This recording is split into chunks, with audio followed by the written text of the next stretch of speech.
Assalamu alaikum students. Hope so you all will be fine. We were discussing types of bonds और types of bond में हमने ionic bond और covalent bond को discuss कर लिया था और आज के लेक्चर में हम डिस्कस करेंगे कोऑर्डिनेट कोवलेंट बॉन्ड को कि कोऑर्डिनेट कोवलेंट बॉन्ड होता क्या है और हम उसकी एग्जांपल्स को देखेंगे।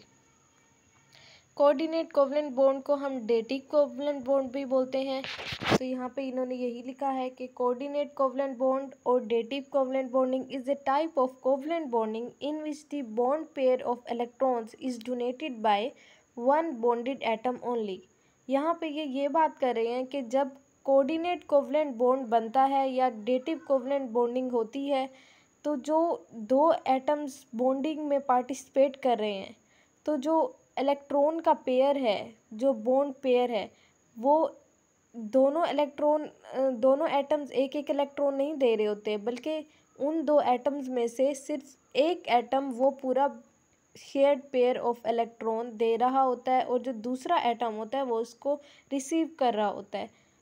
The atom which donates the electron pair is called donor. तो वो एटम जो कि डोनेट करता है उस इलेक्ट्रॉन पेयर को उसको हम डोनर कहते हैं और वो एटम जो एक्सेप्ट करता है इलेक्ट्रॉन पेयर को उसको हम एक्सेप्टर कहते हैं।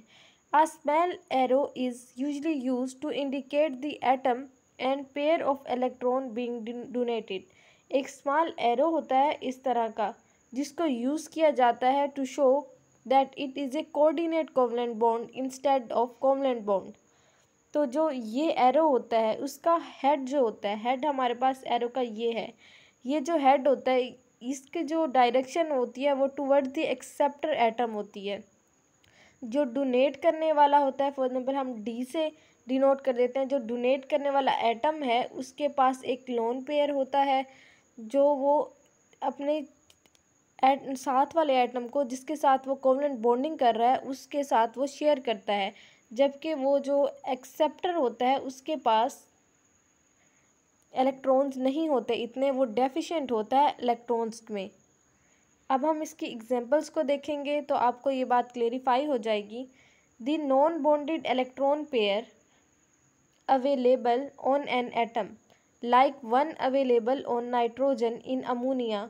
अगर हम अमोनिया में देखें तो यहाँ पे एक लोन पेयर इसके पास अवेलेबल है, ये एक नॉन बॉन्डेड इलेक्ट्रॉन पेयर है इस एटम के पास। तो ये जो एटम है हम कहते हैं कि ये रिच है इलेक्ट्रॉन में। हमें पता है कि नाइट्रोजन के आउटर मोस्ट शेल में 5 इलेक्ट्रॉन्स होते हैं। तो जब ये 3 हाइड्रोजन के साथ बॉन्ड बना रहा है तो 3 उसके इलेक्ट्रॉन कोवलेंट बॉन्डिंग में पार्टिसिपेट कर रहे हैं, जबकि उसका एक जो लोन पेयर है जिसने किसी के भी एटम्स के साथ बॉन्ड नहीं बनाया हुआ तो उसको हम उस लोन पेयर कहते हैं और वो पार्टिसिपेट करता है कोऑर्डिनेट कोवलेंट बॉन्डिंग में। अभी हमने एरो के बारे में पढ़ा है कि जो एरो की जो टेल है, टेल ये होती है, ये मैंने हेड आपको बताया है, ये वाला हेड है और ये इसकी टेल है। तो जो लोन पेयर है, लोन पेयर के साथ से शुरू होती है उसकी टेल और जिसका हेड होता है उसकी डायरेक्शन क्या होती है, एक्सेप्टर की तरफ जा रही होती है, जो कि हमारे पास है H पॉजिटिव। H पॉजिटिव को हम प्रोटॉन भी कहते हैं क्योंकि H पॉजिटिव तब बनता है जब हाइड्रोजन अपना एक इलेक्ट्रॉन लूज़ कर देता है, H पॉजिटिव बनता है ये, और अब इसके पास कोई भी इलेक्ट्रॉन नहीं है। तो जब कोई इलेक्ट्रॉन नहीं है और हमें पता है कि हाइड्रोजन के पास सिर्फ एक ही इलेक्ट्रॉन होता है और जब वो उसको डोनेट कर देता है तो उसके पास कोई भी इलेक्ट्रॉन नहीं रह जाता और उसके पास सिर्फ एक प्रोटॉन रह जाता है, इसलिए हम H पॉजिटिव को प्रोटॉन भी कहते हैं। और जब ये अप्रोच करता है एक मॉलिक्यूल को विद ए लोन पेयर, हमारे पास मॉलिक्यूल कौन सा है, NH3। NH3 का मॉलिक्यूल है हमारे पास जिसके पास एक लोन पेयर है। इस तरह से ये हम शो कर देते हैं, ये लोन पेयर है। जब इसके पास लोन पेयर है तो ये रिच है इलेक्ट्रॉन्स में और जो H पॉजिटिव है वो डेफिशिएंट है इलेक्ट्रॉन्स में। तो जो ये लोन पेयर होता है अमोनिया का, जब ये NH पॉजिटिव बनाता है फिर देन ये अमोनियम बन जाता है। तो ये जब अमोनिया का जो ये लोन पेयर है और ये रिच है इलेक्ट्रॉन्स में तो ये अपना जो लोन पेयर है वो डोनेट कर देता है H पॉजिटिव को जो कि डेफिशिएंट है इलेक्ट्रॉन्स में, एक प्रोटॉन है। जब ये इसको डोनेट करता है तो ये देखें यहाँ पे ये एक एरो के थ्रू ये कोऑर्डिनेट कोवलेंट बॉन्ड को शो कर रहे हैं, तो इनके दरमियान एक कोऑर्डिनेट कोवलेंट बॉन्ड बन जाता है। अब हम NH4 पॉजिटिव को देख लें तो जो ये फॉर्मेशन है अमोनियम रेडिकल की, ये NH3 है। NH3 के जब अप्रोच करता है H पॉजिटिव तो ये बनाता है अमोनियम रेडिकल, जिसके ऊपर एक पॉजिटिव चार्ज भी है। ये देखें, ये हमारे पास अमोनियम रेडिकल है और ये हमारे पास अमोनिया है, और ये H पॉजिटिव के साथ जब ये बॉन्ड बना रहा है कोऑर्डिनेट कोवलेंट बॉन्ड, इस तरह से शो किया गया है एरो के थ्रू। NH3 में देखें 3 कोवलेंट बॉन्ड हैं, जो कि एक नाइट्रोजन 3 हाइड्रोजन के साथ बना रहा है, और ये जब अपना लोन पेयर डोनेट करेगा H पॉजिटिव को तो कोऑर्डिनेट कोवलेंट बॉन्ड बन जाएगा नाइट्रोजन और हाइड्रोजन के दरमियान, और अमोनिया से अमोनियम रेडिकल बन जाएगा। ये हमने इसकी एक एग्जांपल देख ली। अब हम नेक्स्ट एग्जांपल की तरफ चलते हैं।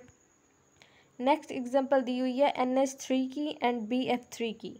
In the formation of BF3, जिसे हम बोरोन ट्राइफ्लोराइड कहते हैं, जब बोरोन ट्राइफ्लोराइड मॉलिक्यूल बनता है तो जो 3 वैलेंस इलेक्ट्रॉन्स होते हैं बोरोन एटम के, इसका एटॉमिक नंबर है 5।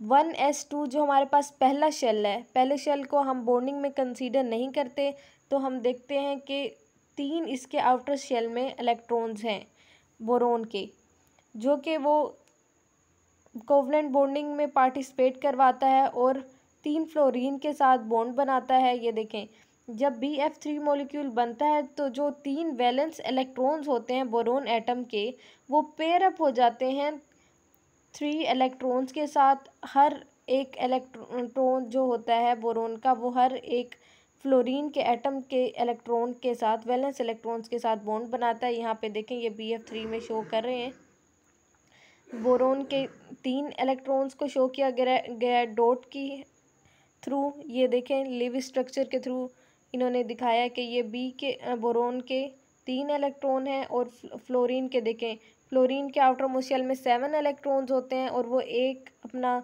शेयर कर रहा है। तो ये देखें, ये इनकी कोवलेंट बॉन्डिंग दिखा रहे हैं कि एक बोरोन 3 फ्लोरीन के साथ 3 कोवलेंट बॉन्ड बना रहा है। The boron atom even after this sharing of electron covalent bond formation, जब बोरोन इन 3 फ्लोरीन के साथ 3 कोवलेंट बॉन्ड बना लेता है, तब भी उसकी जो वैलेंस शेल की जो है, उसका आउटर मोस्ट शेल है, उसकी कॉन्फ़िगरेशन नियरेस्ट नोबल गैस की कॉन्फ़िगरेशन की जैसी नहीं होती, बल्कि वो लैग कर रहा होता है, डेफिसिट होता है 2 इलेक्ट्रॉन से in its outer most shell. अभी भी 2 इलेक्ट्रॉन कम होते हैं उसके आउटर मोस्ट शेल में। तो वो क्या करता है, now if A molecule with A lone pair approaches this molecule, अगर कोई मॉलिक्यूल जो कि रिच है इलेक्ट्रॉन्स में, उसके पास एक लोन पेयर भी है। यहाँ पे हम अमोनिया की एग्जांपल ले रहे हैं, तो यहाँ पे जो अमोनिया अप्रोच करता है उसके पास एक लोन पेयर है, तो ये BF3 का बोरोन है वो एक्सेप्ट कर लेता है लोन पेयर को उस डोनर एटम से, नाइट्रोजन से, और फॉर्म करता है एक कोऑर्डिनेट कोवलेंट बॉन्ड। और यहाँ पे इन्होंने कोवलेंट बॉन्ड्स को इस तरह से शो किया हुआ है डॉट एंड क्रॉस के थ्रू, और कोऑर्डिनेट कोवलेंट बॉन्ड को देन अगेन इन्होंने एक एरो के थ्रू शो किया हुआ है। तो ये देखें कि नाइट्रोजन और बोरोन के दरमियान कैसे ये नाइट्रोजन डोनेट कर रहा है अपना लोन पेयर और बोरोन एक्सेप्ट कर रहा है, और यहाँ पे एक कोऑर्डिनेट कोवलेंट बॉन्ड बन जाता है। तो यहाँ पे देखें, NH3 और BF3 के दरमियान एक कोऑर्डिनेट कोवलेंट बॉन्ड बन रहा है। The lone pair on nitrogen of ammonia molecule makes it a good donor molecule to form a coordinate covalent bond. हमने पिछली एग्जांपल में भी पढ़ा था कि हमने वहाँ पे भी NH3 को लिया था और यहाँ पे भी NH3 को लिया था, क्योंकि NH3 के पास एक लोन पेयर है, तो लोन पेयर होने की वजह से ये रिच है इलेक्ट्रॉन्स की तादाद में, और इसलिए ये एक अच्छा डोनर एटम है।